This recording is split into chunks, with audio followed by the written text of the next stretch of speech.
ಅಲ್ಲಿ ಯಶಃ ಅಂತ ಓದಲ್ಲ ನಾವು. ಅದು ನೆಕ್ಸ್ಟ್ ಏನ್ ಲೆಟರ್ ಇದೆ ಅದನ್ನ ಡಬಲ್ ಲೆಟರ್ ಹೇಳ್ಬೇಕು. ಅದಾದ್ಮೇಲೆ ಶಾ ಅಲ್ವಾ, ಸೊ ಅದನ್ನ ಡಬಲ್ ಶಾ ತರ ಓದ್ಬೇಕು ನಾವು. ಯಶಸ್ವಿ ಕಪೋಲಾಂ. ಯಶಸ್ವಿ ಕಪೋಲಾಂ. Very good. ಕರೆ ತ್ವಕ್ಷಮಾಲಾಂ. ಕರೆ ತ್ವಕ್ಷಮಾಲಾಂ. ಕನತ್ ಕನತ್ ರತ್ನಲೋಲಾಂ. ರತ್ನಲೋಲಾಂ. ಭಜೆ ಶಾರದಾಂಬಾಂ. ಭಜೆ ಶಾರದಾಂಬಾಂ. ಅಜಸ್ರಂ ಮದಂಬಾಂ. ಅಜಸ್ರಂ ಮದಂಬಾಂ. ವೆರಿ ಗುಡ್ ಪುಟ, very good. Lakshmi Desai. Yes ma'am. Yes ಪುಟ. ಇದನ್ನ ಫುಲ್ ಲೈನ್ ಹೇಳ್ಕೊಡ್ತೀನಿ ನಿಂಗೆ. ಲಲಾಮಾಂಕ ಫಾಲಾಂ.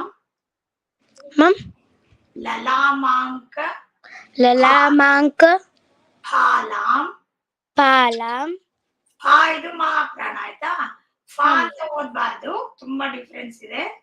ಫಾಲಾಂ, ಪಾನೆ ದೊಡ್ಡದು. ಫಾಲಾಂ. Very good. ಲಲಾಮಾಂಕ ಫಾಲಾಂ. ಲಲಾಮಾಂಕ ಫಾಲಾಂ. ಲಸದ್ಗಾನಲೋಲಾಂ. ಲಸರ್ದಾಗಲೋಲಾಂ. ಲಸದ್ಗಾನಲೋಲಾಂ. ಲಸದ್ಗಾನಲೋಲಾಂ. ಸ್ವಭಕ್ತೈಕಪಾಲಾಂ. ಸ್ವಭಕ್ತೈಕಪಾಲಾಂ. ಯಶಸ್ವಿ ಕಪೋಲಾಂ. ಯಶಸ್ವಿ ಕಪೋಲಾಂ. ಯಶಸ್ವಿ ಕಪೋಲಾಂ. ಯಶಸ್ವಿ ಕಪೋಲಾಂ. Very good. ಕರೆ ತ್ವಕ್ಷಮಾಲಾಂ. ಕರೆ ತ್ವಕ್ಷಮಾಲಾಂ. ಕನತ್ ರತ್ನಲೋಲಾಂ. ಕನತ್ ರತ್ನಲೋಲಂ. ಭಜೆ ಶಾರದಾಂಬಾಂ. ಭಜೆ ಶಾರದಾಂಬಾಂ. ಅಜಸ್ರಂ ಮದಂಬಾಂ. ಅಜಸ್ರಂ ಮದಂಬಾಂ. ವೆರಿ ಗುಡ್ ಪುಟ. ಸವಿತಾ, ನೆಕ್ಸ್ಟ್. ಹಾ ಭಗಿನಿ. ಎಸ್. ಲಲಾಮಾಂಕ ಫಾಲಾಂ. ಲಲಾಮಾಂಕ ಪಾಲಾಂ. ಲಸದ್ಗಾನಲೋಲಾಂ. ಲಸದ್ಗಾನಲೋಲಾಂ. ಸ್ವಭಕ್ತೈಕಪಾಲಾಂ. ಸ್ವಭಕ್ತೈಕಪಾಲಾಂ. ಯಶಸ್ವಿ ಕಪೋಲಾಂ. ಯಶಸ್ವಿ ಕಪೋಲಾಂ. ಕರೆ ತ್ವಕ್ಷಮಾಲಾಂ. ಕರೆ ತ್ವಕ್ಷಮಾಲಾಂ. ಕನತ್ ರತ್ನಲೋಲಾಂ. ಕನತ್ ರತ್ನಲೋಲಾಂ. ಭಜೆ ಶಾರದಾಂಬಾಂ. ಭಜೆ ಶಾರದಾಂಬಾಂ. ಅಜಸ್ರಂ ಮದಂಬಾಂ. ಅಜಸ್ರಂ ಮದಂಬಾಂ. ಅದು ಭಾ ಮಹಾಪ್ರಾಣ, ಭಜೆ ಶಾರದಾಂಬಾಂ. ಓಕೆನಾ? ರಾಜು ಅನ್ಮ್ಯೂಟ್ ಆಗ್ತೇ ಪುಟ. ಯಾರು? ಮಣಿಕಂಠ ರಾಜು ಪುಟ ಅನ್ಮ್ಯೂಟ್ ಆಗ್ತೀಯಮ್ಮ. ಓಕೆ, ಯಾಕೋ ಆಗ್ಲಿಲ್ಲ. ಸರಿ, ಭಾಸ್ಕರ ಎಸ್.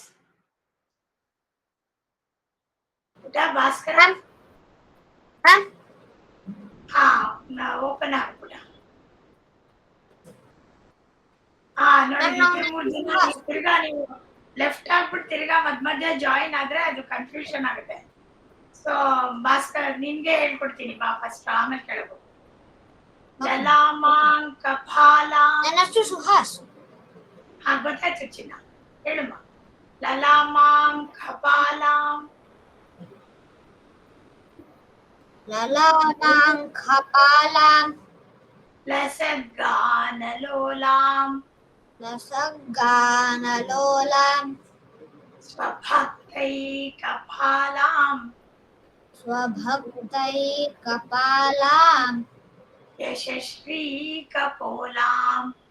ಯಶಸ್ವಿ ಕಪೋಲಾಂ. ಕರೆ ತ್ವಕ್ಷಮಾಲಾಂ. ಕರೆ ತ್ವಕ್ಷಮಾಲಾಂ. ಕನತ್ರತ್ನಲೋಲಾಂ.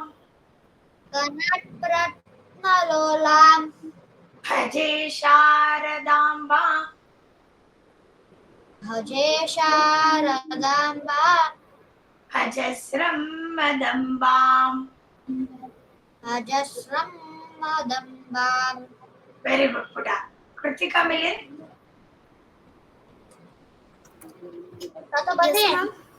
Yes, Puta.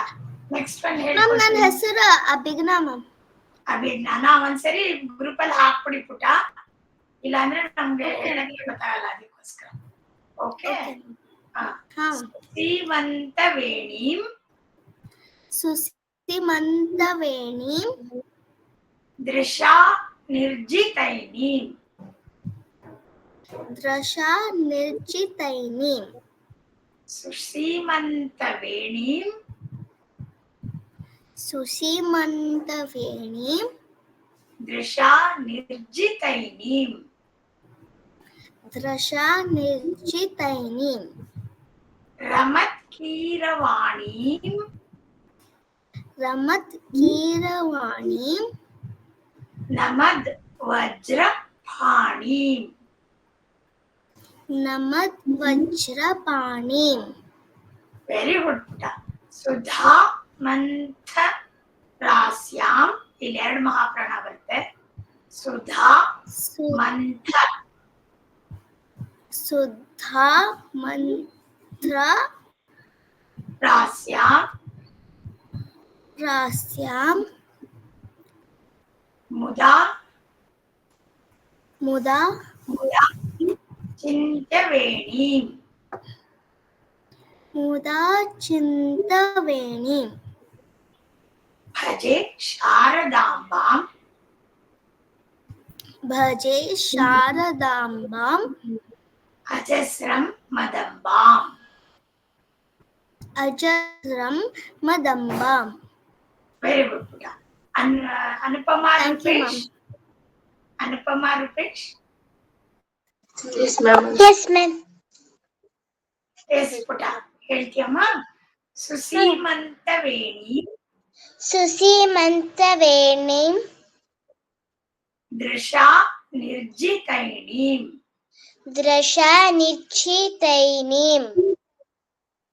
ರಮತ್ ಕೀರವಾಣೀಂ ರಮತ್ ಕೀರವಾಣೀಂ ನಮದ್ ವಜ್ರಪಾಣೀಂ. ನಮದ್ ವಜ್ರಪಾಣೀಂ. ವೆರಿ ಗುಡ್ ಚಿನಿ. ಸುಧಾ ಮಂಥರಾಸ್ಯಾಂ ಸುಧಾ ಮಂತರಾಸ್ರಾಂ ರಾಸ್ಯಾಂ ರಾಸ್ಯಾಂ ಮುದಾ ಚಿಂತ್ಯವೇಣೀಂ. ಮುದಾ ಚಿಂತ್ಯವೇಣೀಂ. ಭಜೆ ಶಾರದಾಂಬಾಂ ಭಜೆ ಶಾರದಾಂಬಾಂ ಅಜಸ್ರಂ ಮದಂಬಾಂ. ಅಜಸ್ರಂ ಮದಂಬಾಂ. ವೆರಿ ಗುಡ್ ಪುಟ. ಆದ್ರಿತ್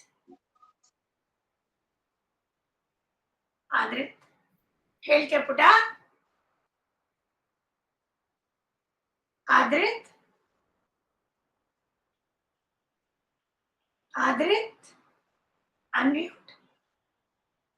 ಅನ್ಮ್ಯೂಟ್ ಆಗಿದೆಯಾ ಅಲ್ವಮ್ಮ? ಹೇಳ್ಕೊಡ್ಲಾ ಆದ್ರಿತ್?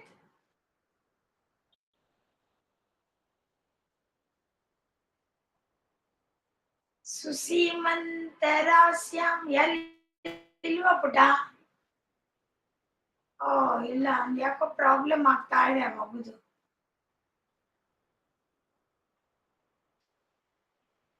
ಓಕೆ, ಅನುಪಮಾ ರೂಪೇಶ್ ನೀನೇ ಹೇಳ್ತೀಯ ಪುಟ? ಹೇಳ್ತೀನಿ. ಓಕೆ ಚಿನ್ನ. ಸುಸೀಮಂತವೇಣೀಂ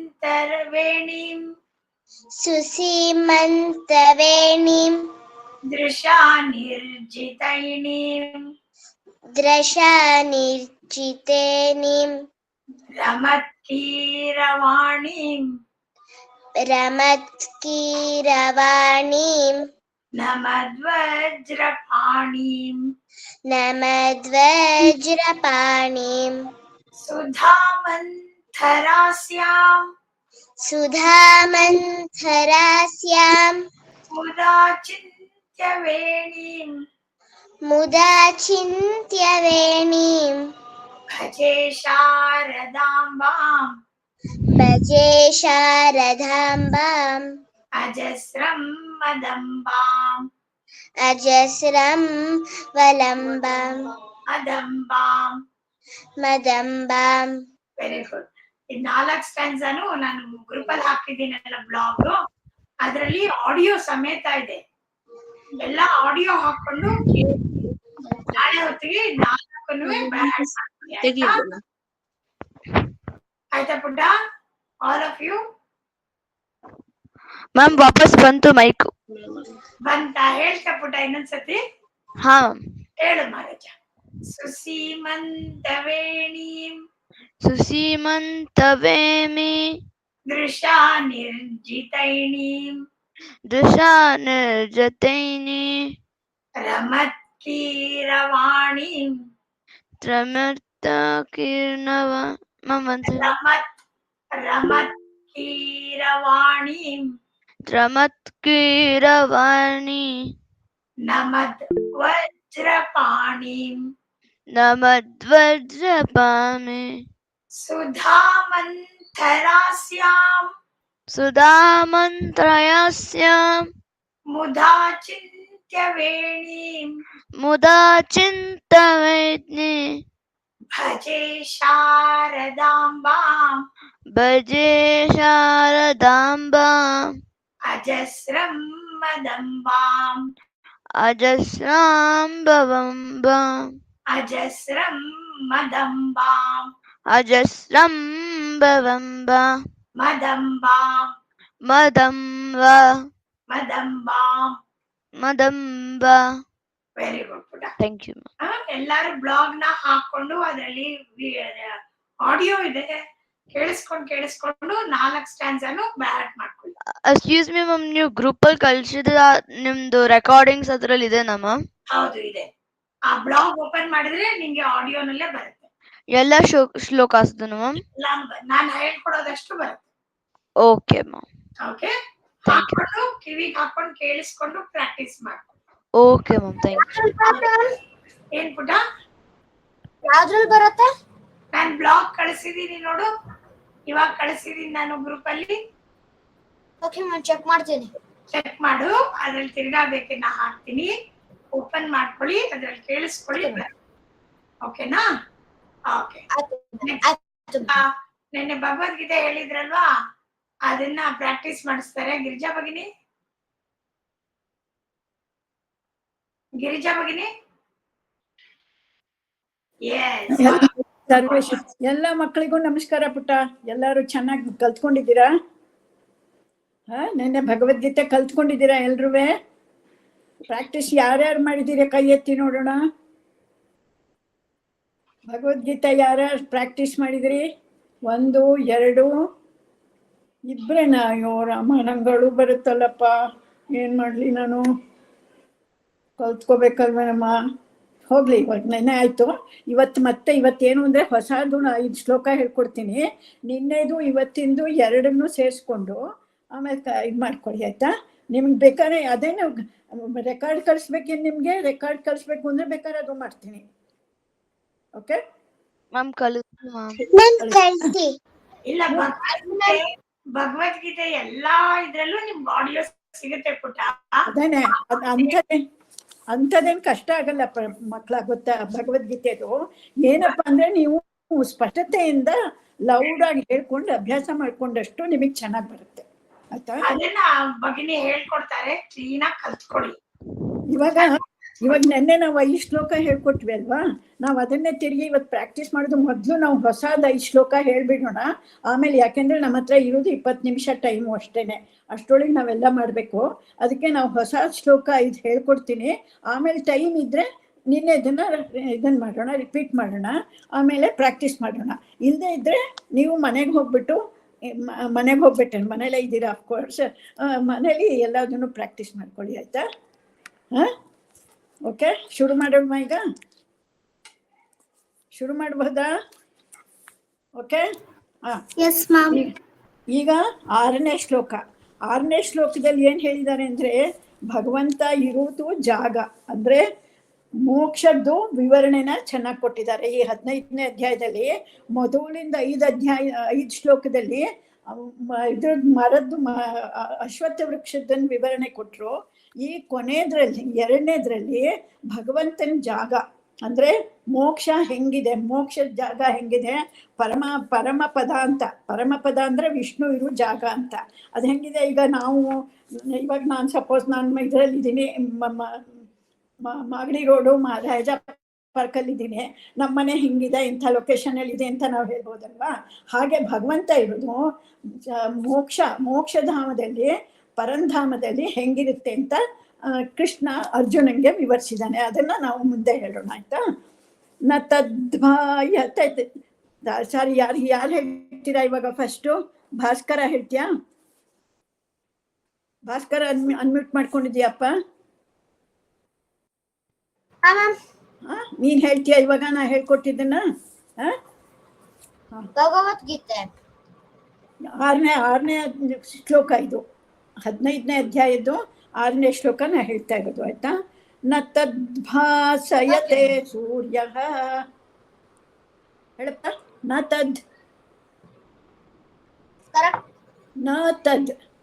ತದ್ ಭಾಸಯತೆ ಸೂರ್ಯ. ಮ್ಯಾಮ್ ಅವಾಗ್ಲೇ ಕಟ್ ಆಗ್ತಿತ್ತು, ಇನ್ನೊಂದ್ಸಲ ಹೇಳಿ. ನ ತದ್ ಭಾಸಯತೆ, ಹೇಳು. ನ ತದ್ ಭಾಸಯತೆ ಸೂರ್ಯ,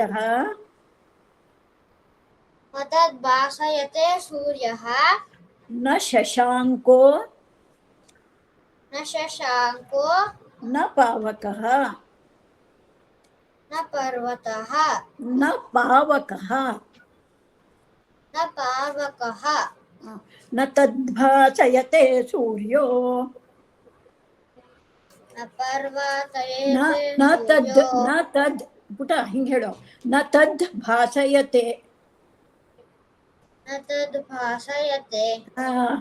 ಸೂರ್ಯೋ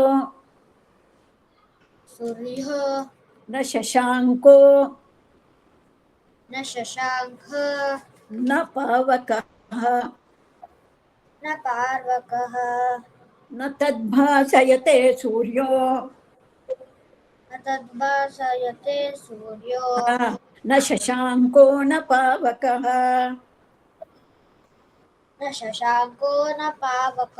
ವೆರಿ ಗುಡ್, ಚೆನ್ನಾಗಿ ಹೇಳಿದೆ ಪುಟ್ಟ, ಎಷ್ಟು ಚೆನ್ನಾಗಿ ಹೇಳಿದೆ ಗೊತ್ತಾ. ಯದ್ಗತ್ವಾ ನಿವರ್ತಂತೆ, ಯದ್ಗತ್ವಾ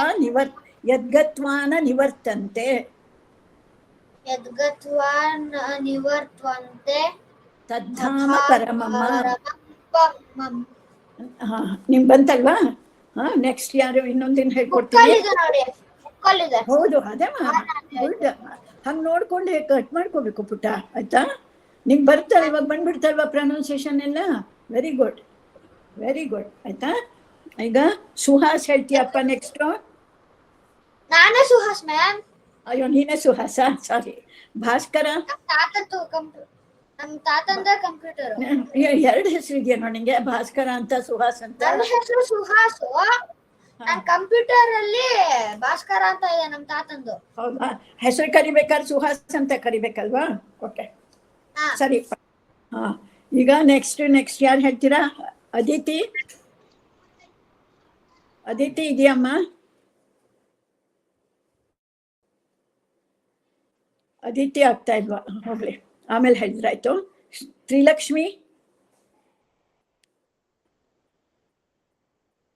ತ್ರಿಲಕ್ಷ್ಮಿನೂ ಇಲ್ವಾ? ಅಯ್ಯೋ ರಮ್ಮ, ಏನಮ್ಮ ಮಾಡ್ಲಿ ನಾನು. ವೈಷ್ಣವಿ ಹೇಳ್ಕೊಡ್ಲಪ್ಪ ಪುಟ್ಟ. ಇದು 1 ಲೈನ್ ಅವ್ನಿಗೆ ಹೇಳ್ಕೊಟ್ಟಿದ್ದೆ, ಇನ್ನೊಂದು ಲೈನ್ ನಿಂಗೆ ಹೇಳ್ಕೊಡ್ತೀನಿ. ನಾನು ಟ್ರೈ ಮಾಡ್ತೀನಿ.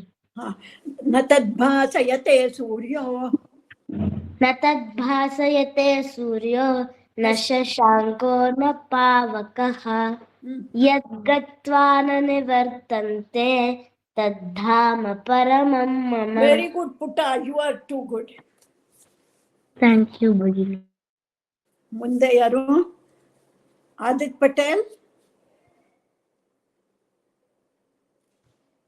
ಪಟೇಲ್ ಎಲ್ಲಿ ಹೋಗ್ಬಿಟ್ಟಿಯಪ್ಪ? ಮನೆಗೆ ಹೋಗಿದ್ಯಾನಪ್ಪ? ಆಟಕ್ಕೆ ಹೋಗ್ಬಿಟ್ಟಿದ್ಯಾ? ಬಾರಪ್ಪ ಬೇಗ. ಗುಡ್ ಗುಡ್ ಬಂದ. ಮಮೈವಾಂಶೋ ಮಯಂಶೋ ಮಮೈವಾಂಶೋ ಮಮೈವಾಂಶೋ ಅಂದ್ರೆ ನಾವು ಹೇಳ್ಬೇಕಾರೆ ಮಮೈವಾಂಶೋ ಅಂತ ಹೇಳ್ಬೇಕು, ಆಯ್ತಾ? ಮಮೈವಾಂಶೋ ಮಮೈವಾಂಶೋ ಜೀವಲೋಕೆ. ವಾಂಶೋ ಜೀವಲೋಕೆ. ಇನ್ನೊಂದ್ಸಲ ಹೇಳು ಮಮೈವಾಂಶೋ. ಮಮೈವಾಂಶೇ ಜೀವಲೋಕೋ. ಮಮೈವಾಂಶೋ ಜೀವಲೋಕೆ.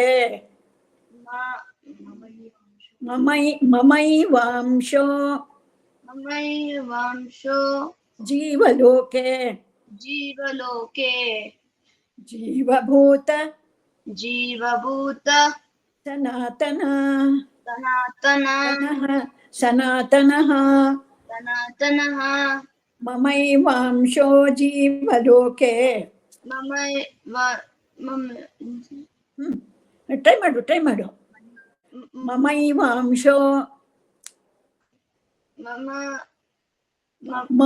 ನೋಡಿಲಿ ಮಮೈವಾಂಶೋ ಹೇಳಿ ಇವಾಗ. ಜೀವಲೋಕೆ ಜೀವಭೂತ ಸನಾತನ ಜೀವಭೂತಃ ಸನಾತನಃ. ಇಲ್ಲಿ ಮಧ್ಯ ಅಹ ಅಂತ ಹೇಳ್ಬಾರ್ದು, ಯಾಕೆಂದ್ರೆ ಕಂಟಿನ್ಯೂ ಮಾಡ್ಬೇಕಲ್ವಾ, ಅದಕ್ಕೆ ಜೀವಭೂತ ಸನಾತನ. ಮಮ್ಮಿ ಕರೆಕ್ಟ್ ಹೇಳ್ನಾ? ಈಗ ಸರಿಯಾಗಿ ಹೇಳ್ಬಿಟ್ಟ. ಇನ್ನೊಂದ್ಸಲ ಹೇಳ್ಬಿಡು ಮಮೈವಾಂಶೋ.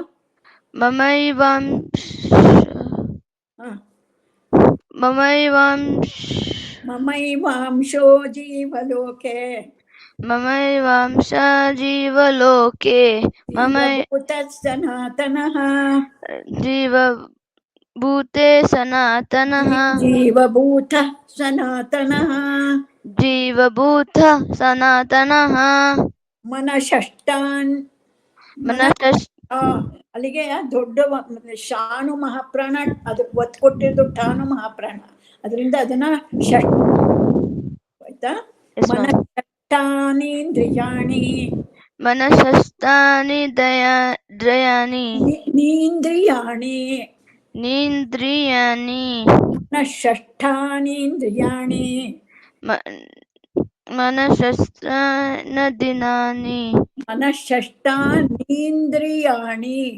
ಮನಷಷ್ಟಾನೀಂದ್ರಿಯಾಣಿ ನೀಂದ್ರಿಯಾಣಿ. ಮನೆ ಒಂದ್ ಸ್ವಲ್ಪ ನಿಧಾನ ಹೇಳ್ಕೊ, ಆಯ್ತಾ? ಪ್ರಾಕ್ಟೀಸ್. Okay ma'am. ಪ್ರಕೃತಿ ಸ್ಥಾನಿ ಕರ್ಷತಿ ನಿಪಶ್ಯತಿ. ಪ್ರಕೃತಿ ಸ್ಥಾನಿ ಕರ್ಷತಿ. ಪ್ರಕೃತಿ ಸ್ಥಾನಿ ಇದೆಯಲ್ಲ ಮಹಾಪ್ರಾಣ, ಧಾವತ್ ಮಹಾಪ್ರಾಣ ಇದೆ, ಅದಕ್ಕೆ ಸ್ಥಾನಿ ಅಂತ ಹೇಳ್ಬೇಕು. ಪ್ರಕೃತಿ ಸ್ಥಾನಿ ಕರ್ಷತಿ. ಪ್ರಕೃತಿ ಸ್ಥಾನಿ ಸ್ಥತಿ. ಅಭ್ಯಾಸ ಮಾಡ್ಕೋತೀಯಾ? ಟೈಮ್ ಇಲ್ಲ, ತುಂಬಾ ಒಬ್ಬರ ಹತ್ರನೇ ತುಂಬಾ ಟೈಮ್ ಹಾಕ್ಬೇಕು. Okay ma'am. ಮಾಡ್ಕೋಬೇಕು ಚಿನ್ನ, ಆಯ್ತಾ? ನೀವೆಲ್ಲ ಬಂಗಾರ ಮಕ್ಕಳುಗಳು, ಗೊತ್ತಾ? ಎಲ್ಲಾರು ವೆರಿ ವೆರಿ ಗೋಲ್ಡ್. ಓಕೆ, ಎಲ್ಲರೂ ಚೆನ್ನಾಗಿ ಅಭ್ಯಾಸ ಮಾಡ್ಕೊಂಡ್ರೆ ನನಗೆ ಒಂದು ಕ್ರೌನ್ ನಿಮ್ ತಲೆ ಮೇಲೆ ಒಂದು ಕೋಡ್ ಸಿಗುತ್ತೆ. ಇವಾಗ ಎಂಟನೇದು ಯಾರಾಯ್ತು? ವೈಷ್ಣವಿ ಆಯ್ತಲ್ವಾ? ಅಜಿತ್ ಪಟೇಲ್ ಆಯ್ತಲ್ವಾ? ಸವಿತಾ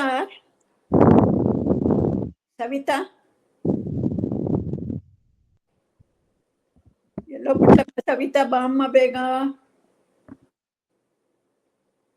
ಇಲ್ವಾ? ಹೋಗ್ಲಿ ಬಿಡಿ.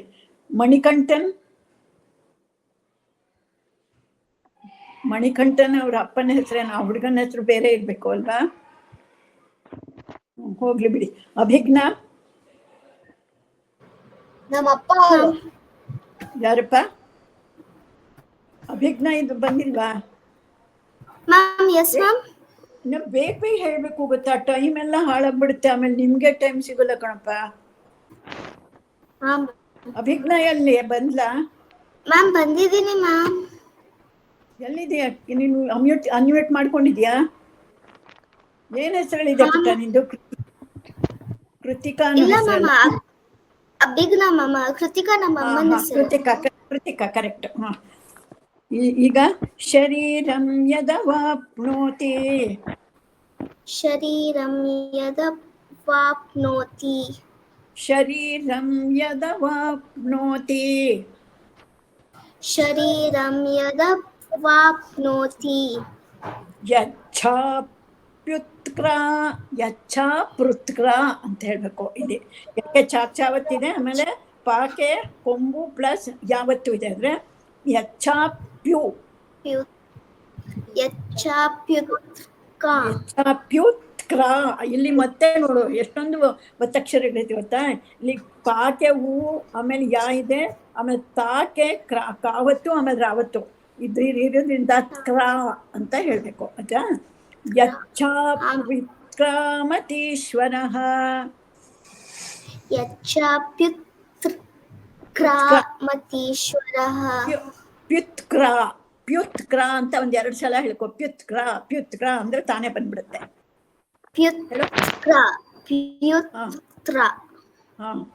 ಯಚ್ಛಾಪ್ಯುತ್ಕ್ರಾಮತೀಶ್ವರಃ. ಯಚ್ಛಾಪ್ಯುತ್ಕ್ರಾಮತೀಶ್ವರಃ. Very good. ನೋಡಿ ಎಷ್ಟು ಚೆನ್ನಾಗಿ ಬಂದ್ಬಿಡ್ತು ಅಲ್ವಾ? ಗುಡ್. ಹಾ ಮ್ಯಾಮ್. ಗೃಹೀತ್ವೈತಾನಿ. ಗೃಹೀತ್ವೈತಾನಿ ಸಂಯಾತಿ. ಸಂಯಾತಿ. ವಾಯುರ್ಗಂಧ. ವಾಯುರ್ಗಂಧ ನಿವಾಶಯತ್. ನಿವಾಶಯತ್. ಗೃಹೀತ್ವೈತಾನಿ ಸಂಯಾತಿ. ಗೃಹೀತ್ವೈತಾನಿ ಸಂಯಾತಿ. ವಾಯುರ್ಗಂಧ ನಿವಾಶಯಾತ್. ವಾಯುರ್ಗಂಧ ನಿವಾಶಯಾತ್. ಸರಿ, ಮುಂದೆ ಯಾರು? ಅಭಿಜ್ಞಾ Thank you, ಆಯ್ತಪ್ಪ. ma'am. ಅನುಪಮ.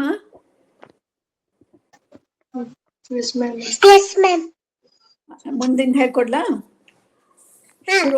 ಶ್ರೋತ್ರಂ ಚಕ್ಷುಃ. ಶ್ರೋತ್ರಂ ಚಕ್ಷುಃ. ಚಕ್ಷು ಅಂದ್ರೆ ಕಣ್ಣು ಅಂತ. ಶ್ರೋತ್ರಂ ಚಕ್ಷುಃ. ಶ್ರೋತ್ರಂ ಚಕ್ಷುಃ. ಸ್ಪರ್ಶನಂ ಚ. ಸ್ಪರ್ಶ್ಯಂ ಚ. ಸ್ಪರ್ಶನಂ ಚ. ಸ್ಪರ್ಶ್ಯಂ ನಂ ಚ. ಸ್ಪರ್ಶನಂ ಚ. ವರ್ಷನಂ ಚ. ಶ್ರೋತ್ರಂ ಚಕ್ಷುಃ ಸ್ಪರ್ಶನಂ ಚ. ಶ್ರೋತ್ರಂ ಚಕ್ಷು. ಹೇಳು. ಚಕ್ಷು ಸ್ಪರ್ಶನಂ ಚ. ಶ್ರೋತ್ರಂ ಚಕ್ಷು ಸ್ಪರ್ಶನಂ ಚ.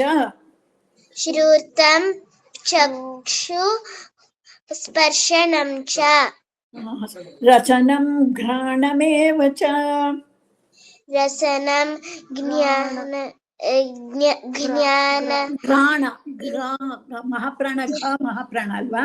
ರಸನಂ ಘ್ರಾಣಮೇವ ಚ. ರಸನಂ ಘ್ರಾಣಮೇವ ಚ.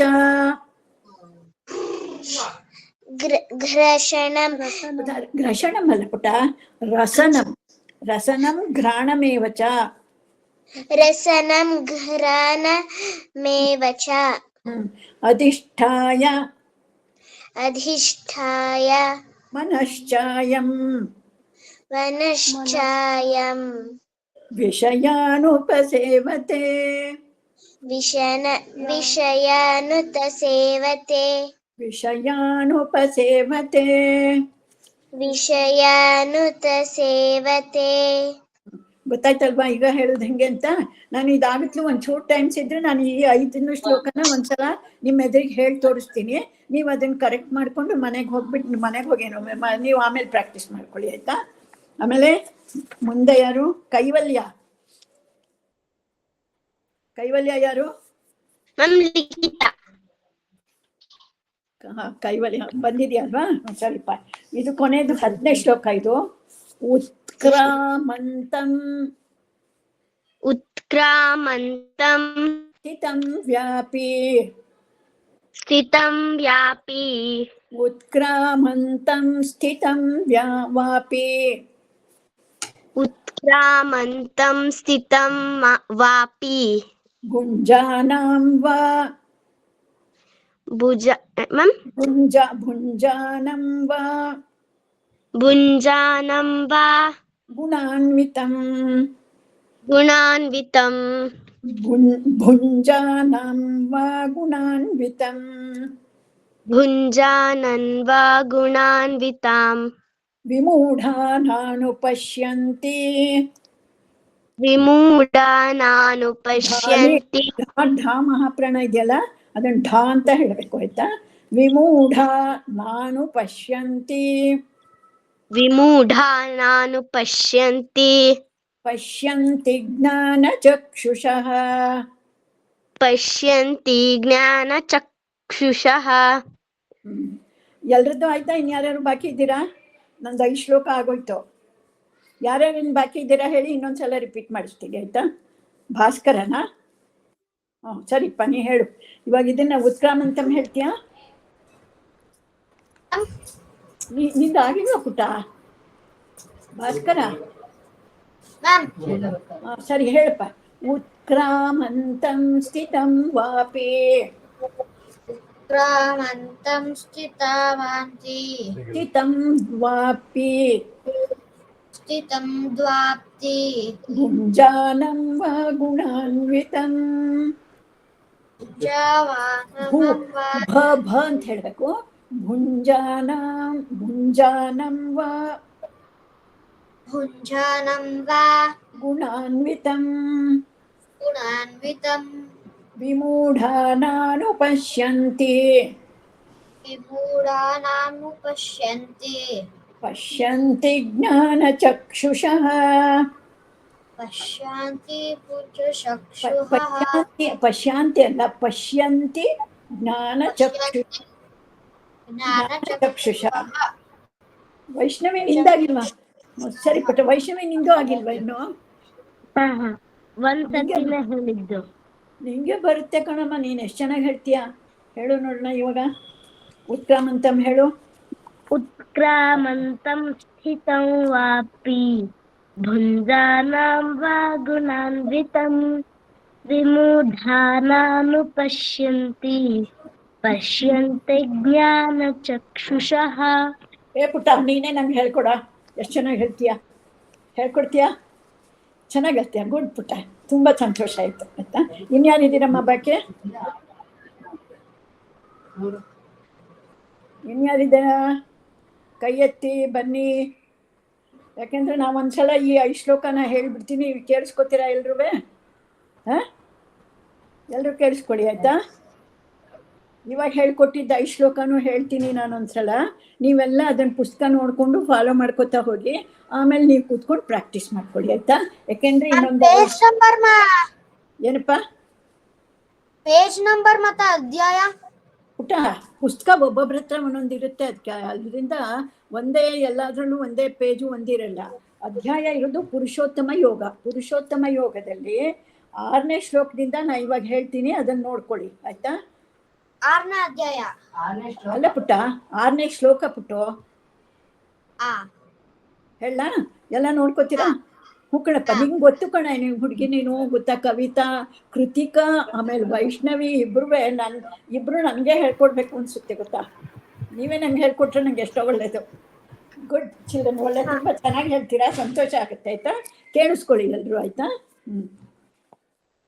ನ ತದ್ಭಾಸಯತೆ ಸೂರ್ಯೋ ನ ಶಶಾಂಕೋ ನ ಪಾವಕಃ ಯದ್ಗತ್ವಾ ನ ನಿವರ್ತಂತೆ ತದ್ಧಾಮ ಪರಮಂ ಮಮ ಮಮೈವಾಂಶೋ ಜೀವಲೋಕೆ ಜೀವಭೂತಃ ಸನಾತನಃ ಮನಷಷ್ಠಾನೀಂದ್ರಿಯಾಣಿ ಪ್ರಕೃತಿಸ್ಥಾನಿ ಕರ್ಷತಿ ಶರೀರಂ ಯದವಾಪ್ನೋತಿ ಯಚ್ಛಾಪ್ಯುತ್ಕ್ರಾಮತೀಶ್ವರಃ ಗೃಹೀತ್ವೈತಾನಿ ಸಂಯಾತಿ ವಾಯುರ್ಗಂಧಾನಿ ವಾಶಯಾತ್ श्रोत्रं चक्षुस्पर्शनं च रसनं घ्राणमेव च अधिष्ठाय मनश्चायं विषयानुपसेवते उत्क्रामन्तं स्थितं वापि भुञ्जानं वा गुणान्वितं ವಿಮೂಢಾನಾನುಪಶ್ಯಂತಿ ಪಶ್ಯಂತಿ ಜ್ಞಾನಚಕ್ಷುಷಃ. ಅರ್ಥ ಆಯ್ತಲ್ಲ ಪ್ರೊನೌನ್ಸಿಯೇಷನ್ ಹೆಂಗೆ ಅಂತ ಎಲ್ರನ್ನ. ನನಗೆ 1 ರಿಂದ 10 ನಾನು ನನ್ಗೆ ಸ್ವಲ್ಪ ನಾನು ಒಂಚೂರು ಟೈಮ್ ಕೇಳಿ ಯಾವತ್ತು ಸ್ವಲ್ಪ ಜಾಸ್ತಿ ಟೈಮ್ ಇರುತ್ತೋ ಈ ಕ್ಯಾಂಪಿನ ಟೈಮಲ್ಲಿ ಒಬ್ಬೊಬ್ಬರ ಹತ್ರನೂ ನಾ ಕೇಳಬೇಕು ನೀವು ಎಷ್ಟು ಮಟ್ಟಿಗೆ ಕಲ್ತಿದ್ದೀರಾ ಅಂತ. ಯಾಕೆಂದರೆ ಈ ಕ್ಯಾಂಪಿಗೆ ನೀವು ಬಂದಿದ್ರಿಂದ 12ನೇ ಅಧ್ಯಾಯ ನಿಮಗೆ ಪೂರ್ತಿ ಬಾಯಲ್ಲಿ ಬರೋ ಹಂಗಿರ್ಬೇಕು, ಹಂಗೆ ಕಲ್ತ್ಕೋಬೇಕು ನೀವು, ಆಯ್ತಾ? ಅವಾಗ ಇದು ಎಷ್ಟು ಒಳ್ಳೆ ಅಧ್ಯಾಯ ಗೊತ್ತಾ ಇದು. ಎಲ್ಲ ಮಕ್ಕಳನ್ನು ಒಳ್ಳೆ ದಾರಿಗೆ ಕರ್ಕೊಂಡು ಹೋಗುತ್ತೆ ನೀವು ಚೆನ್ನಾಗಿ ಕಲ್ತ್ಕೊಂಡ್ರೆ, ಆಯ್ತಾ? ತುಂಬ ಗುಡ್ ಚಿಲ್ಡ್ರನ್ ಆಗಿರ್ತೀರ, ಎಲ್ಲೋದ್ರೂ ನಿಮಗೆ ತುಂಬ ಚೆನ್ನಾಗಿ ಬೆಲೆ ಕೊಡ್ತಾರೆ ಅಂದರೆ ರೆಸ್ಪೆಕ್ಟ್ ಕೊಡ್ತಾರೆ. ಅಯ್ಯೋ ಇಷ್ಟು ಚಿಕ್ಕ ಹುಡುಗರು ಎಷ್ಟು ಚೆನ್ನಾಗಿ ಕಲ್ತ್ಕೊಂಡಿದ್ದಾರಪ್ಪ ಅಂತ. So you will be feel proud and me also. Okay ಹಾಂ, ಓಕೆಪ್ಪ. ಮುಂದೆ ಮಹಾಲಕ್ಷ್ಮಿ, ಮುಂದಿನ ಯಾವುದಮ್ಮ? ಸಂಧ್ಯಾ ಸಂಭಾಷಣ ಭಗಿನಿ. ಆ? ಸಂಭಾಷಣ ಮಾಡಿ ನಿಮ್ದು ಮುಗಿತಾ ಭಗಿನಿ? ಹಾ ಆಯ್ತು, ನಾನು ಹೇಳ್ಕೊಟ್ಟಿದ್ದೀನಿ. ಅದು ಇನ್ನು ಅವ್ರ ಡ್ಯೂಟಿ. ನೀವು ತಗೋತೀರಾ ಅಲ್ವಾ ಸಂಭಾಷಣೆ? ಸಂಭಾಷಣೆ ಯಾರು ಕೊಡ್ತಾರೆ ಗೊತ್ತಿಲ್ಲ. ಮಹಾಲಕ್ಷ್ಮಿ ಇವತ್ ನಾನೇ ತಗೋ ಭಗಿನಿ. ಅನುಪಮ ತಗೋತಾರೆ. ಅದಕ್ಕೆ ಹೇಳಿದ್ರು ಭಗಿನಿ, ಅದಕ್ಕೆ ಕಂಟಿನ್ಯೂ ಮಾಡಿ. ಸರಿ. ಧನ್ಯವಾದ ಮಕ್ಕಳೇ, ನನ್ನ ಪ್ರೋಗ್ರಾಮ್ಗೆ ಧನ್ಯವಾದ ಭಗಿನಿ. ನಮ ಸರ್ವೇಭ್ಯಃ ಶುಭ ಸಾಯಂ. ಹರಿ ಓಂ. ಹರಿ ಓಂ. Adrit, Bhagvatah Nama Kim? Others mute. I'll ask some. I'll call the names. You please answer me. Adrit Patil. Yes, ma'am. Bhavatah Nama Kim? Mama nama Adrit. Question me also. Mama, mama starting first word ಅಷ್ಟೇ ಗೊತ್ತಾಗ್ತಾ ಇಲ್ಲ ma'am. ಭವತಃ ನಾಮ ಕಿಂ? Bhavatah is for boys. Bhavatyaha. ಭವತ್ಯಾಹ ನಾಮ ಕಿಂ? Uttamam. Bhavatyaha nama kim? Mama nama Anupama. Now I'll call Likhita. Bhavatyaha nama kim? Mama nama Likita. Bhavatyaha nama kim? Mama nama Anupama. ಧನ್ಯವಾದ ಭಗಿನಿ. ಧನ್ಯವಾದ ಭಗಿನಿ. ವೈಷ್ಣವಿ, ಭವತ್ಯಾಹ ನಾಮ ಕಿಂ? ಮಮ ನಾಮ ವೈಷ್ಣವಿ. ಭವತ್ಯಾಹ ನಾಮ ಕಿಂ?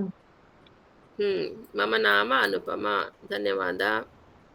ನಾವು ತನ್ವಿ, ಭವತ್ಯಾಹ ನಾಮ ಕಿಂ? ಮಮ ನಾಮ ತನ್ವಿ. ಭವತ್ಯಾಹ ನಾಮ ಕಿಂ? ಮಮ ನಾಮ ಅನುಪಮ. ನಾವು ಸುಹಾಸ್, ಭವತಃ ನಾಮ ಕಿಂ? ಮಮ ನಾಮ ಸುಹಾಸ್. ಭವತಃ ನಾಮ ಕಿಂ? No. If you are asking for a girl, then you should say bhavatyaha. ಭವತ್ಯಾಹ ನಾಮ ಕಿಂ? For boy, bhavatah nama kim. Okay. ಭವತಃ ನಾಮ ಕಿಂ? Okay. Now Suhas and Adrit will introduce themselves. Suhas, now you ask Adrit. Adrit, ಭವತಃ ನಾಮ ಕಿಂ? ಮಮ ನಾಮ ಅದ್ರಿತ್. ಭವತಃ ನಾಮ ಕಿಂ? ಮಮ ನಾಮ Suhas. Uttamam. Now, sorry, I didn't ask Kritika. Kritika, your name? Good name? Ma'am, my name is Abhigna, ma'am. Abhijna. Okay. Abhijna, bhavatyaha nama kim? Mama nama Abhigna. Bhavatyaha nama kim? Mama nama Anupama. Now, Abhijna will ask Likhita. Bhavatyaha nama kim? Mama nama Likita. Bhavatyaha nama kim? Mama nama Abhigna. Uttamam. Now, Vaishnavi will ask Adrit. Vaishnavi. ಭವತಃ ನಾಮ ಕಿಂ? ಮಮ ನಾಮ ಅದ್ರಿತ್. ಭವತ್ಯಾಹ ನಾಮ ಕಿಂ? मम नाम वैष्णवी. हा, उत्तमम् उत्तमम्. Now Suhas and who left? Tanvi, you ask Suhas. भवतः नाम किम्?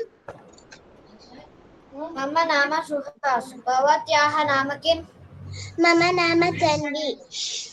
Okay, now everyone came to know now how to ask their names. Bhavatah nama kim, bhavatyah nama kim, mama nama. Okay. Last we learnt about Sankhya also. How many of you remembered? Okay, Abhijna, vadatu. Mama, I'll note till 1 to 10, ma'am. Vadatu. 1 to 5 you say. एकं द्वे त्रीणि चत्वारि पञ्च. Any other person? Okay, Likhita vadatu from 6 to 10. Yes, ma'am. षट् सप्त अष्ट नव दश. Uttamam. Vaishnavi 1 to 5. एकं द्वे त्रीणि चत्वारि पञ्च. Uttamam. Adrit 6 to 10. 6 षट्. षट् सप्त अष्ट नव दश. षड् dakara. Astu. Uttamam. Now Tanvi, you don't know the numbers. Tanvi. I know, ma'am. Vadatu. How many you know? 1 to 10 you know? Yes, ma'am.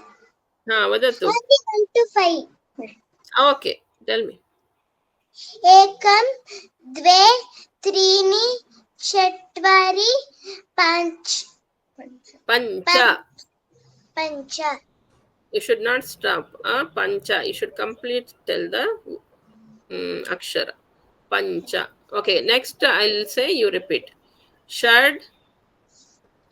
षट् Sapta. सप्त Ashta. अष्ट Nava. नव Dasha. दश. Okay. Danim.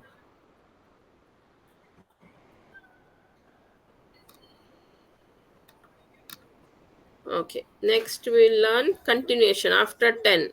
From 11 we'll learn. For Ekadasha, I'll call the name. Likhita, you repeat after me. Yes, ma'am. Ekadasha. एकादश Dvadasha. द्वादश Dvadasha. द्वादश Trayodasha. त्रयोदश Chaturdasha. चतुर्दश Panchadasha. पञ्चदश. You learn Bhagavad Gita 15th chapter, no? That is Panchadashodhyayaha. Panchadasha is 15.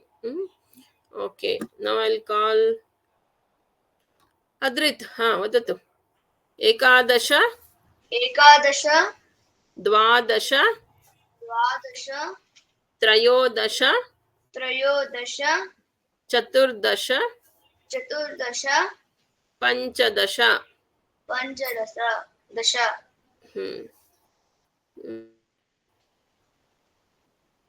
Suhas.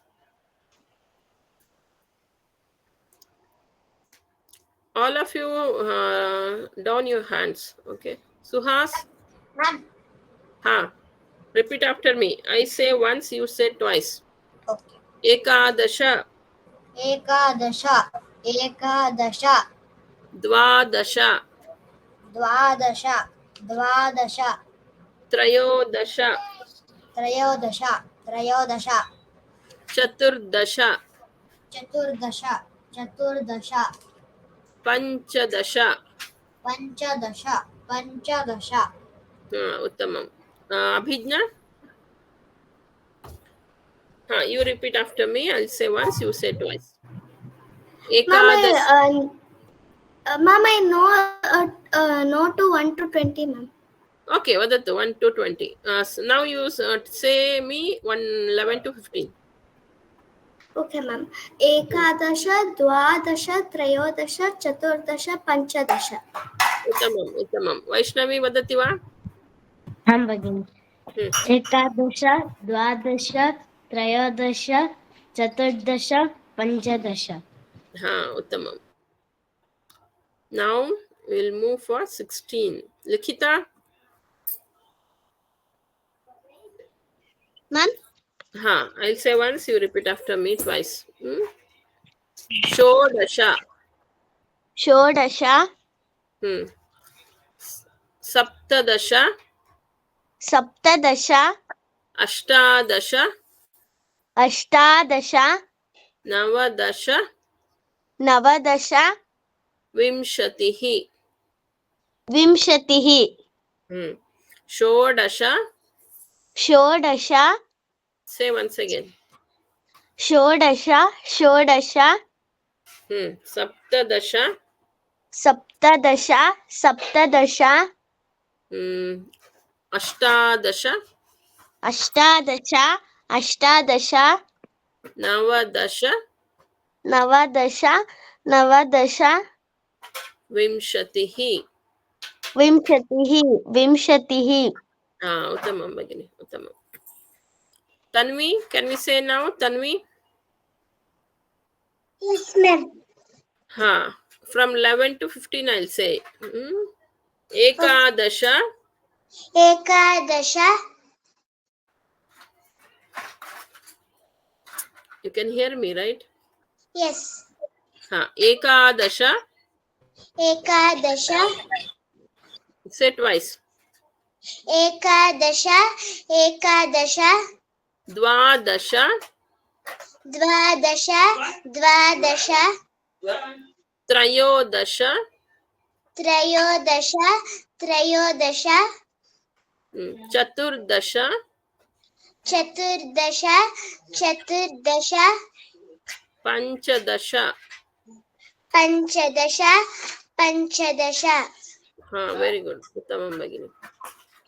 Suhas. Suhas.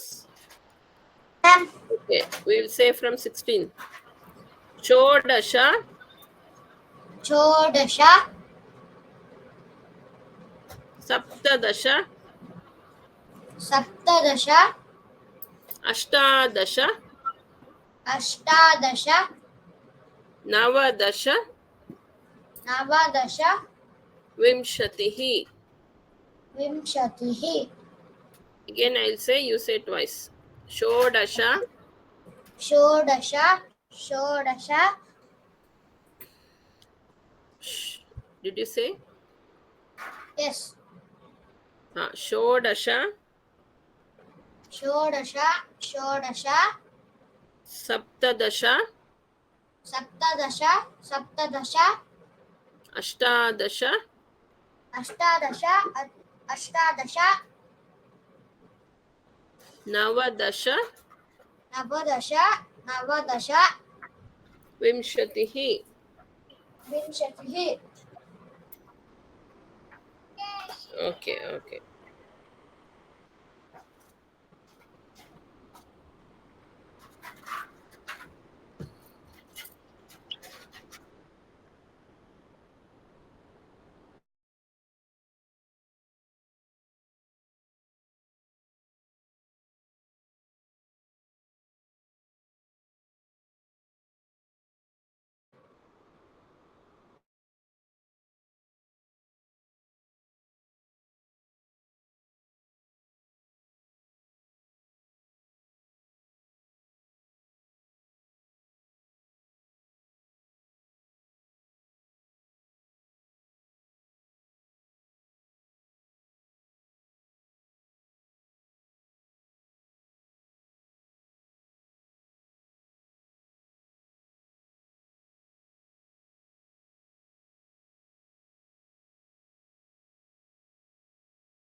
Hari Om, Hari Om.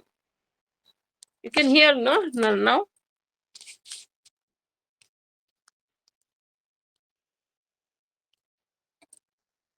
Okay, some network issue. Wait a minute.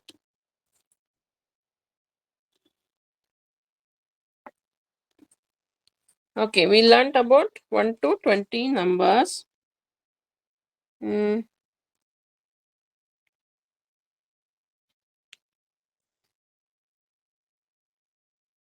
We'll learn about the days. Vasaraha. We'll say Vasaraha. Okay. Soma Vasaraha. That is for Monday. Mangala Vasaraha. Tuesday. Buddha Vasaraha. Wednesday. Guru Vasaraha. Thursday. Shukra Vasaraha. Friday. Shani Vasaraha. Saturday. Bhanu Vasaraha. Sunday. Abhijna, can you repeat? Yes, ma'am. Huh. Somavasarah, Mangala. Somavasarah, Mangalavasarah, Budhavasarah, Guruvasarah, Shukravasarah, Shanivasarah, Bhanuvasarah. Ha, uttamam bagini, uttamam. Vaishnavi, vadatu. Thank you. सोमवासरः मङ्गलवासरः बुधवासरः गुरुवासरः शुक्रवासरः शनिवासरः Bhanu, you said? भानुवासरः Okay, uttamam. Likhita vadati va? Yes, Bagini. Vadatu. सोमवासरः मङ्गलवासरः बुधवासरः गुरुवासरः शुक्रवासरः शनिवासरः भानुवासरः. Uttamam bagini, uttamam. Suhas?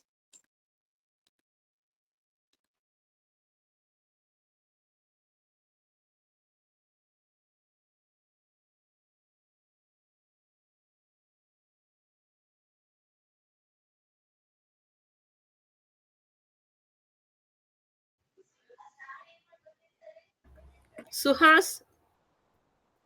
Adrita, I'll ask you. Wait a minute. Suhas is not there. Ma'am. We'll say the days. Okay. Bhanuvasaraha. Bhanuvasarah. Somavasaraha. Somavasarah. Mangalavasaraha. Mangalavasarah. Budhavasaraha. Budhavasarah. Guruvasaraha. Guruvasarah. Shukravasaraha. Shukravasarah. Shanivasaraha. Shanivasarah. Uttamam. Dhanyavada. Adrit, you know or you will repeat with me? Mama, repeat. Bhanuvasaraha. Bhanuvasaraha. Somavasaraha. Somavasaraha. Suhas, be on mute and practice. Okay. Mangalavasaraha. Mangalavasaraha. Budhavasaraha. Budhavasaraha. Guruvasaraha. Guruvasaraha. Shukravasaraha. Shukravasaraha. Shanivasaraha. Shanivasaraha. Uttamam. Thank you. Tanvi? Yes, ma'am. We will say the days now. Vasaraha. I will tell. Bhanuvasaraha. Bhanuvasarah. सोमवासरः मङ्गलवासरः बुधवासरः गुरुवासरः शुक्रवासरः शनिवासरः हा उत्तमम् उत्तमं तन्वी. लिखिता भवती अवदत् वा? लिखिता. Okay, who is Rupa Shanai? Student name? Ma'am, Varsha, student name. Varsha. Okay. Yes, ma'am. Just now you joined, no? Okay, we are practicing about the days of Yes, the ma'am. week. Vasaraha. Vasara. You repeat with me. Bhanuvasaraha. Bhanuvasaraha. Somavasaraha. Somavasaraha. Mangalavasaraha. Mangalavasaraha. Budhavasaraha. Budhavasaraha. Guruvasaraha. Guravasaraha. Shukravasaraha. Shukravasaraha.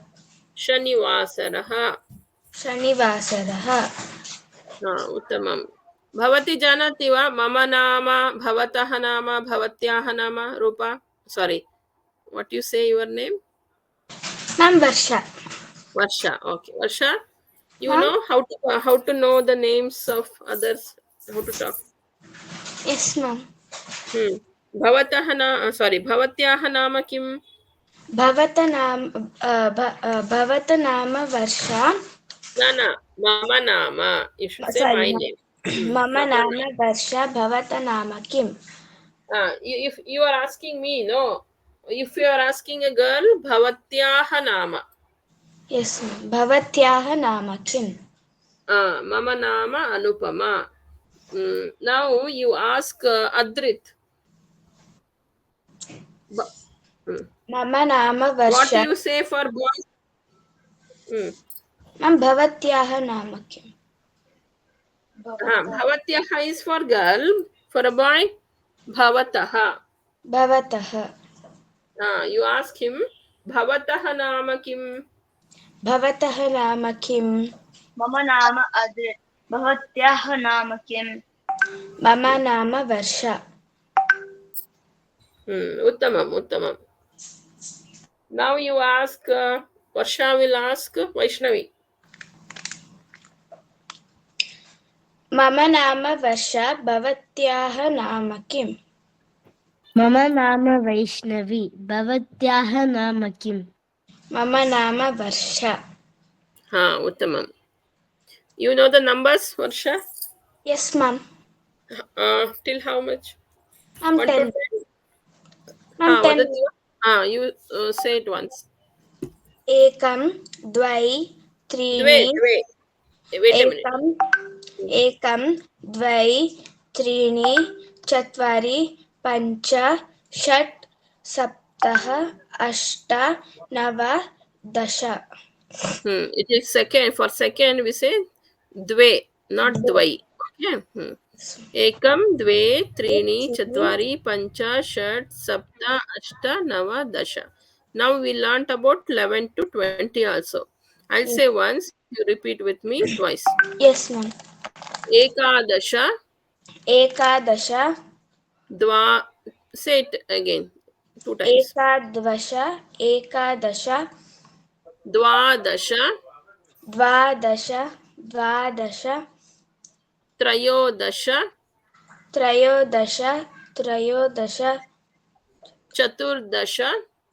Chaturdasha. Chaturdasha. Panchadasha. Panchadasha. Panchadasha. Shodasha. Shodasha. Shodasha. Saptadasha. Saptadasha. Saptadasha. Ashtadasha. Ashtadasha. Ashtadasha. Navadasha. Navadasha. Navadasha. Vimshatihi. Vimshatihi. Vimshatihi. Uttamam. Thank you. Dhanyavadha. Now we learn one rhyme song. Okay. Last, which song we learned? Anybody remember? Can anybody sing? एकम् आगच्छ. Who will say now? Who will sing? Mama. With action. You should on your video. Who? Mama, I'm Likita. Okay, Likita, वदतु. Video also required. उत्तमं. वदतु. एकम् आगच्छ, द्वे द्वे स्वागतं, त्रीणि त्रीणि उपविशः, चत्वारि चत्वारि कुशलं किम्, पञ्च पञ्च कः विशेषः, षट् षट् दुग्धं पिब, सप्त सप्त कृपया वद, सप्त सप्त कृपया वद, अष्ट अष्ट पुनर्मिलाम, नव नव नमस्ते, दश दश Ram Ram. She said correctly.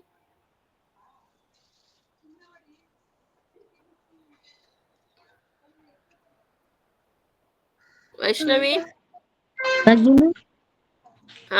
is she sing this right song? Is she missed anything? In that sapta sapta dugdam piba. She said that for fifth. Okay, you say once. Listen, Likita.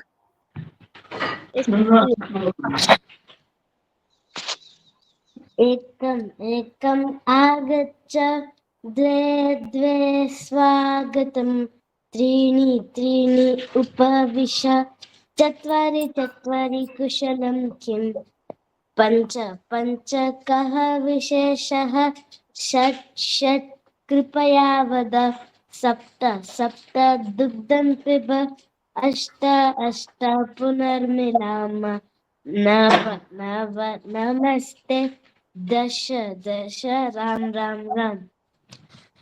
उत्तमं. Practice, Likita. Yes, Bhagini. Okay, now we learn one more song.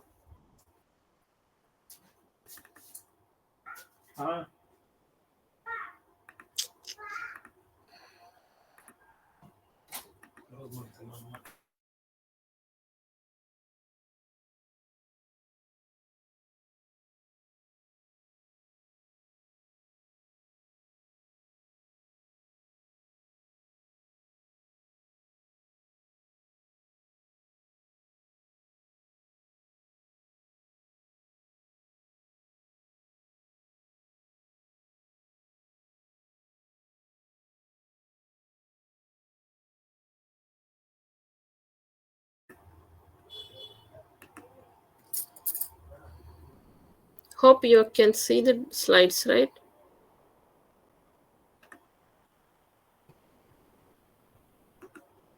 Am I audible? Yes, Okay. Yes, Bhagini. Okay. We'll continue. Yes, ma'am. I'll sing once. Later, we will recite. Okay.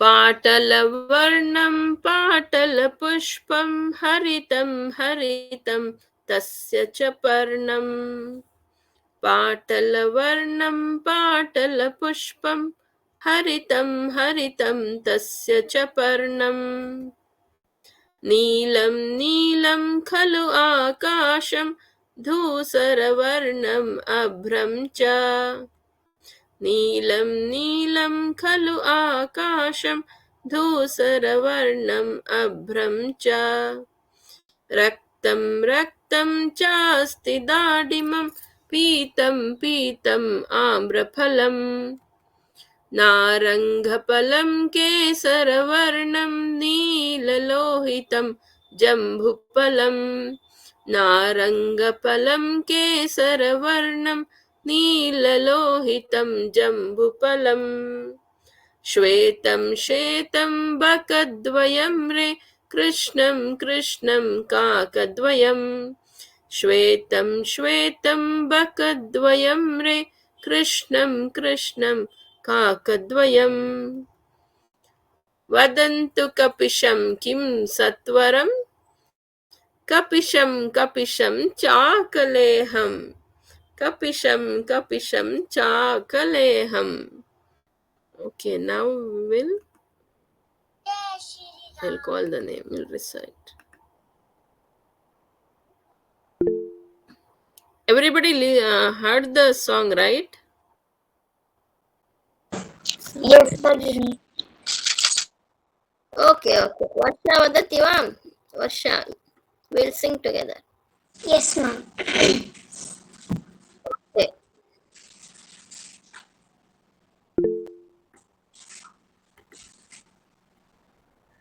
Okay. I'll say once, you say twice. पाटलवर्णं पाटलपुष्पं पाटलवर्णं पाटलपुष्पं पाटलपुष्पं हरितं हरितं तस्य च पर्णं हरितं हरितं तस्य च पर्णं हरितं हरितं तस्य च पर्णं पाटलवर्णं पाटलपुष्पं हरितं हरितं तस्य च पर्णं पाटलवर्षं पाटलपुष्पं हरितं हरितं हरितं हरितं तस्य च पर्णं तस्य च पर्णं. Okay, Patalavarna means pink color. Okay, Varna is color. Varna. Patala Pushpam is rose. Yes, Harita is green color. Haritam Haritam. Tasya cha Parnam is that flowers leaves are in green color. Patalavarnam Patala Pushpam Haritam Haritam Tasya cha Parnam. पाटलवर्षं पाटलपुष्पं हरितं हरितं What is the class? Tasya cha Parnam. तस्य च पर्णं हरितं हरितं तस्य च पर्णं. Okay, very good. Next, Mom, I can mute? You me. Vasha, you be on mute. Tanvi, we will sing second stanza. Yes, ma'am. नीलं नीलं खलु आकाशं नीलं नीलं खलु आकाशं नीलं नीलं खलु आकाशं नीलं नीलं खलु आकाशं धूसरवर्णम् अभ्रं च धूसरवर्णम् अभ्रं च धूसरवर्णम् अभ्रं च धूसरवर्णम् अभ्रं च. नीलम नीलम means Neela is blue color, Akasha is sky, Dhusara Varna is grey color, Abhram is cloud. Okay. Neelam Neelam Khalu Akasham Dhusara Varnam Abhram cha. नीलं नीलं खलु आकाशं धूसरवर्णम् अभ्रं च Abhram cha. अभ्रं च. Okay, धन्यवाद. I'll call other. Suhas, can we sing? Suhas.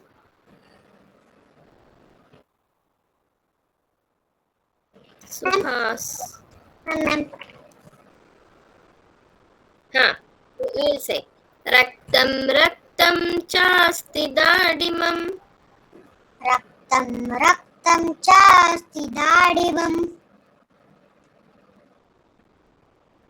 पीतं पीतं आम्रफलं पीतं पीतं आम्रफलम् रक्तं रक्तं चास्ति दाडिमम् रक्तं रक्तं चास्ति दाडिमम् पीतं पीतं आम्रफलं पीतं पीतम् आम्रफलम्. Raktam is red color, Dadimam is pomegranate. Peetam is yellow color, Amraphalam is mango. Okay. Raktam raktam chasti Dadimam Peetam Peetam Amraphalam. रक्तं रक्तं चास्ति दाडिमं पीतं पीतम् आम्रफलम्. उत्तमं धन्यवाद. अभिज्ञा Yes, ma'am. I will say नारंगफलं केसरवर्णं. नारङ्गफलं केसरवर्णं. नीललोहितं जम्बुफलं. नीललोहितं जम्बुफलम्.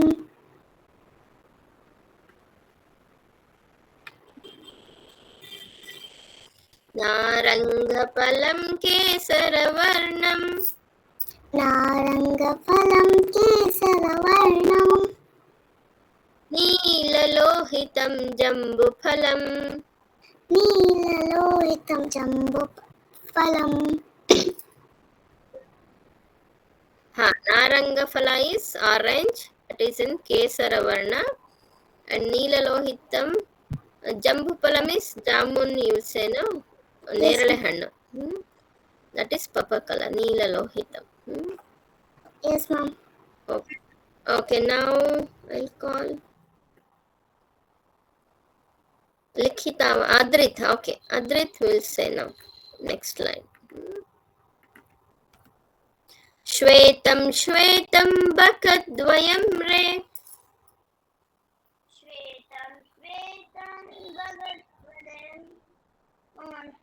श्वेतं श्वेतं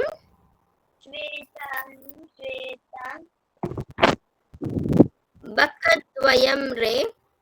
बकद्वयं रे. Baka means that crane. There are two. Dvayam. Bakadvayam re. Shvetam shvetam bakadvayam re. श्वेतं श्वेतं श्वेतं बकद्वयं रे. Krishnam krishnam kakadvayam. कृष्णं कृष्णं kakadvayam. Kakadvayam. Kaka is crow. Okay. Dvayam is two. There are two crows. They are in black color. Krishnam is black color. Okay. Krishnam kakadvayam. Ma'am, can I tell once again? What?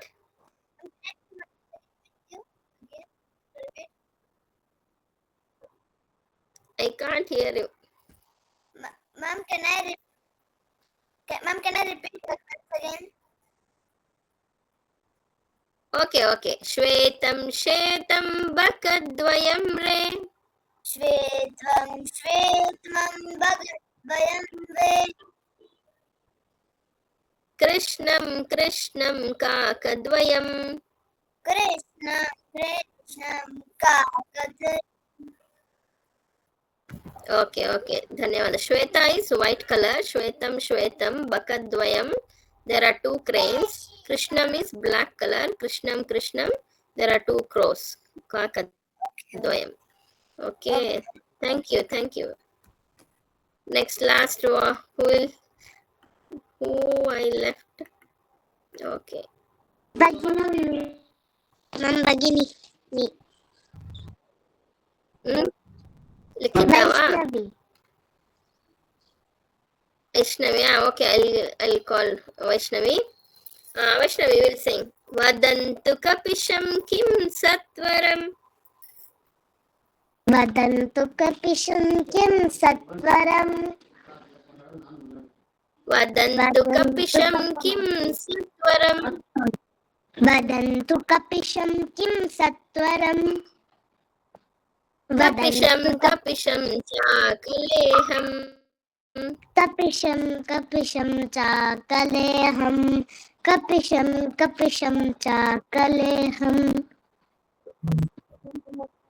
Okay, at the end, no, teacher was saying all the colors. At the end, she was asking, what is the brown color? Kapisham is brown color. She might thought they will say the tree color, okay, that stem color. But what they remembered, no, brown means they remembered what? Chocolates. That's why they are laughing at the end. Kapisham kapisham chakaleham. Vadantu kapisham kim satvaram kapisham kapisham chakaleham. Astu. So this song lyrics and song voice note I'll send in the group.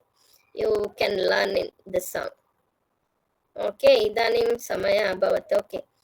Tomorrow we'll meet at the same 4:30.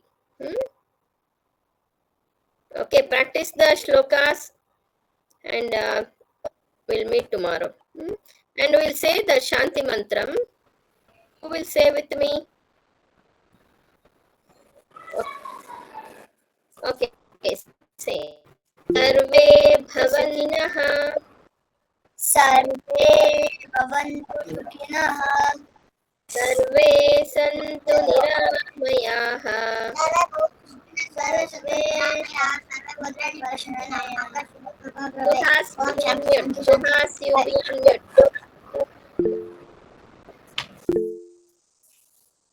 सर्वे सन्तु निरामयाः. सर्वे सन्तु निरामयाः. सर्वे भद्राणि पश्यन्तु. सर्वे भवन्तु पश्यन्तु. सर्वे भद्राणि पश्यन्तु. सर्वे भद्राय पश्यन्तु. मा कश्चित् दुःखभाग् भवेत्. मा कश्चित् दुःखभाग् भवेत्. दुःखभावे. हरिः ओम शान्ति शान्ति शान्तिः. हरि ओम शान्ति शान्ति. Okay, धन्यवाद Adrit. And this Jai mantra and the Shanti mantra I share in the group. You please practice. You will get a chance to recite in the beginning of the class and end of the class, all the students. Okay. Okay, we'll meet tomorrow. Ram Ram. Ram Ram.